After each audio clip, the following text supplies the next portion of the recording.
जिल्ह्याची खबरबात या बातमीपत्राचे प्रायोजक आहेत Mac care super speciality hospital Ahmednagar.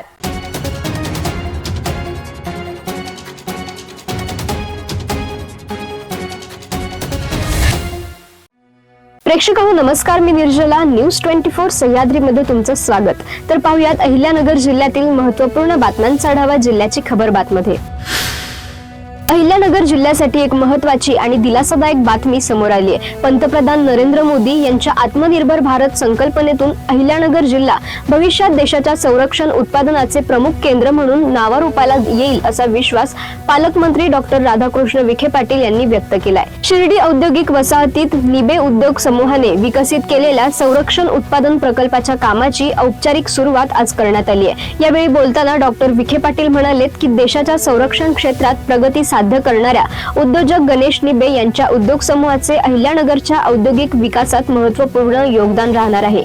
या कार्यक्रमाला सौ शालिनी विखे पाटील, आमदार आशुतोष काळे, माजी खासदार डॉक्टर सुजय विखे पाटील, नगर अध्यक्षा जयश्री थोरात, उपनगर अध्यक्ष अभय शेळके, सभापती ज्ञानेश्वर गोंदकर तसेच निबे उद्योग समूहाचे विभाग प्रमुख उपस्थित होते। या प्रकल्पामुळे जिल्ह्यात रोजगार निर्मितीला चालना मिळण्यासह संरक्षण क्षेत्रात अहिल्यानगरचा नावलौकिक वाढणार असल्याचे मत व्यक्त करण्यात आले।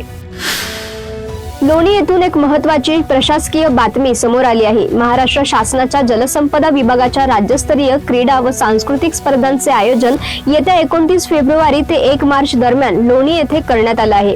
या स्पर्धेच्या पार्श्वभूमीवर जलसंपदा मंत्री डॉक्टर राधाकृष्ण विखे पाटील यांनी आज लोणी येथे संबंधित सर्व अधिकाऱ्यांकडून तयारीचा सविस्तर आढावा घेतला। यावेळी त्यांनी स्पर्धा यशस्वी व नियोजनबद्ध पार पाडण्यासाठी खेळाडू व सहभागी कर्मचाऱ्यांसाठी मैदान, निवास, आरोग्य सुविधा तसेच सुरक्षिततेच्या सर्व बाबींची योग्य व्यवस्था करण्याच्या स्पष्ट सूचना दिल्यात। राज्यभरातून येणाऱ्या खेळाडूंना कोणत्याही अडचणी भासू नयेत यासाठी प्रशासनाने दक्ष राहावे असे यावेळी डॉक्टर विखे पाटील यांनी सांगितले। 15व्या वित्त आयोगाचे दरवर्षी बंधित आणि अबंधित असे 4 हप्ते येतात। यातून दरडोई 40 आणि 60 रुपयांप्रमाणे प्रत्येक गावाला लाखोंचा निधी दिला जातो। मात्र ग्रामपंचायतींमधून केल्या जाणाऱ्या खरेदीचे ना अंदाजपत्रक असते ना वस्तूंची दर्जा तपासणी। काही ठिकाणी पथदिव्यांचे विद्युत कामे देखील GEM वर केली जात असल्याने कळसच गाठला आहे। दुर्दैवाने CEOंचेही याकडे लक्ष आहे। महापालिकेतील राष्ट्रवादी काँग्रेसच्या गटनेतेपदी प्रकाश भागानगरे यांची आणि भाजपच्या गटनेतेपदी शारदा ढवण यांची निवड बुधवारी करण्यात आली आहे। यातील घटक असलेल्या या दोन्ही पक्षांच्या सदस्यांनी नाशिक येथील विभागीय आयुक्तालयात पदनिहाय गटनोंदणी केली आहे। या दरम्यान गुरुवारी महापौर पदाची आरक्षण सोडत होत असल्याने महापौर निवडीच्या प्रक्रियेला गती येणार आहे। जिल्ह्यातील 4,29,824 हेक्टर क्षेत्रावर रब्बी पिकांची पेरणी झाली असून एकूण क्षेत्राच्या 95.59 हेक्टर क्षेत्रावर पेरणीची नोंद झाली आहे। अद्याप कांदा पेरणी सुरू असल्याने रब्बीचा पेरा वाढणार आहे। धरणात 91% म्हणजे 46 TMC पाणीसाठा उपलब्ध असून गेल्या वर्षाच्या तुलनेत यंदा 5 TMC अधिकचा साठा आहे। सध्या भूजल पातळी चांगली असल्यामुळे रब्बी हंगाम जोमात असणार आहे। जिल्ह्याची खबरबातमध्ये घेऊयात एक छोटीशी विश्रांती।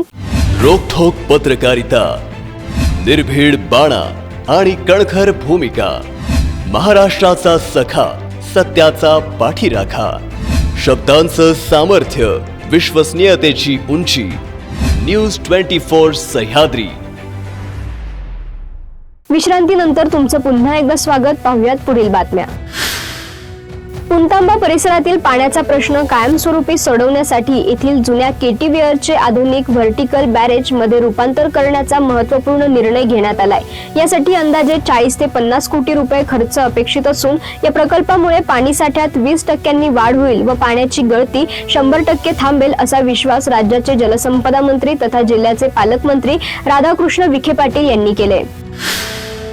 छत्रपती संभाजीनगरहून अहिल्यानगर मार्गे पुण्याकडे नव्याने रेल्वे मार्ग व्हावा यासाठी अनेक लोकप्रतिनिधी व प्रसार माध्यमांनी केंद्र व राज्य सरकारकडे पाठपुरावा केला, परंतु अद्याप हा मार्ग केवळ कागदोपत्री असून प्रकल्पग्रस्तांना नुकसान भरपाई द्या तसेच प्रस्तावित रेल्वे मार्गासाठी विस्थापित होणाऱ्या सर्व शेतकऱ्यांचे पुनर्वसन करा अशी मागणी मुख्यमंत्री देवेंद्र फडणवीस यांची भेट घेऊन करणार असल्याचे युवा नेते अनिल ताके यांनी सांगितले।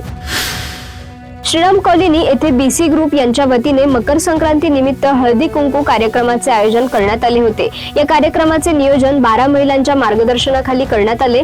पारंपरिक सणाची सांस्कृतिक ओळख जपत हा उपक्रम उत्साहपूर्ण वातावरणात पार पडला। या कार्यक्रमात महिलांनी कपल वेशभूषा परिधान करून मराठी व हिंदी गाण्यांच्या तालावर विविध पारंपरिक खेळ खेळले, तसेच संगीताच्या साथीने नृत्य करत महिलांनी मनमुराद आनंद लुटला। या कार्यक्रमस्थळी आकर्षक सजावट, रांगोळी व सणासुदीचे वातावरण निर्माण झाले होते। सामूहिक सहभाग, उत्साही खेळ व नृत्य यामुळे हा हळदी कुंकू कार्यक्रम महिलांसाठी आनंददायी व आगळावेगळा ठरला। अशा उपक्रमांमुळे महिलांमधील स्नेह, एकोपा व सांस्कृतिक परंपरेची जपवणूक अधिक बळकट होत असल्याचे मत तृप्ती पारिक यांनी व्यक्त केले। बेलवंडी पोलीस स्टेशन हद्दीतील चिखली घाट परिसरात एका अंदाजे 40 ते 45 वर्षीय महिलेचा मृतदेह लिंबाच्या झाडाला गळफास घेतलेल्या अवस्थेत आढळून आला। वन विभागाच्या मोकळ्या जागेत हा मृतदेह सापडला असून पोलीस महिलेची ओळख पटवण्यासाठी प्रयत्न करत आहेत। पोलिसांनी घटनास्थळी धाव घेऊन पंचनामा केला असून बेलवंडी पोलीस ठाण्यात अकस्मात मृत्यूची नोंद करण्यात आली आहे। जिल्ह्याची खबरबात मध्ये इथेच थांबतोय, मात्र तुम्ही पाहत राहा न्यूज 24 सह्याद्री। जिल्ह्याची खबरबात या बातमीपत्राचे प्रायोजक होते Mac care super speciality hospital, Ahmednagar. शब्दांचं सामर्थ्य, विश्वसनीयतेची उंची, न्यूज 24 सह्याद्री।